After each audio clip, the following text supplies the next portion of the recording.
Turun, tunggu. Turun.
Turun. Dua. Kurai ke? Hai. Turun, tunggu. Turun.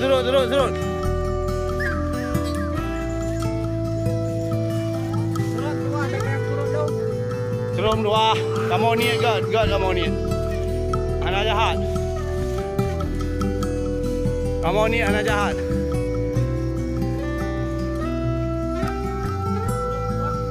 Ngejak je Kure, ngejak. Ngejak Kure. Turun dua. Turun. Jawa jum dua, Jawa.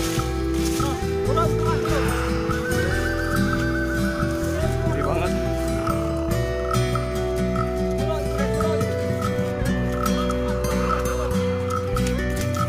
Turun, jum dua, turun.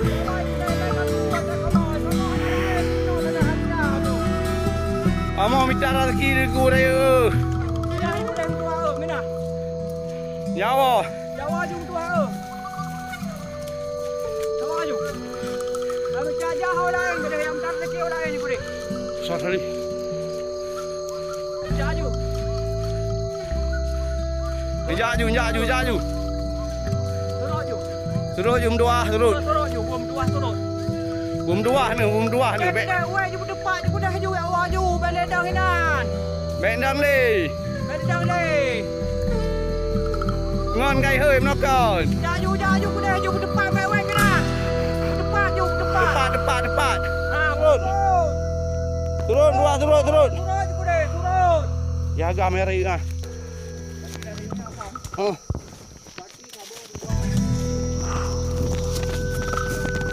Siplo. Turun. Assalamualaikum warahmatullahi wabarakatuh.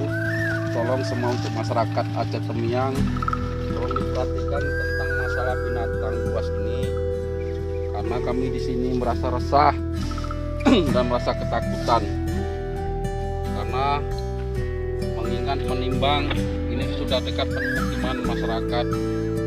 Jadi tolong diperhatikan keselamatan masyarakat Tenggulun.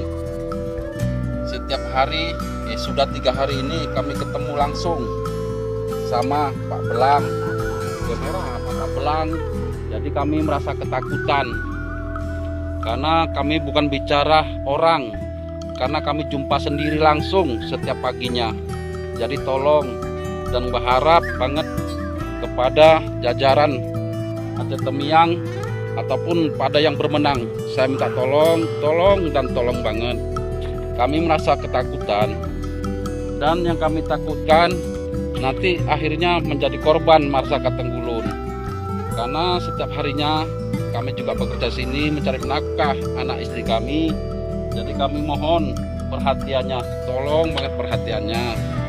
Dan yang perlu saya sampaikan dengan Bapak KSDA, tolong dimengerti keluh kesah kami masyarakat di sini, karena tolong Pak, setiap harinya saya juga sudah ketemu sendiri, bertatap muka sendiri dengan binatang ini. Maka tolong istilah keresahan kami dan keresahan masyarakat Tenggulun ini karena sudah menutupi pemukiman penduduk. Saya minta tolong bagaimana mengatasinya. Ya begitu saja Pak, saya juga nggak pandai untuk komen dan saya pun tidak berani dan saya bercerita apa adanya saja Pak. Terima kasih, tolong Bapak dimengerti.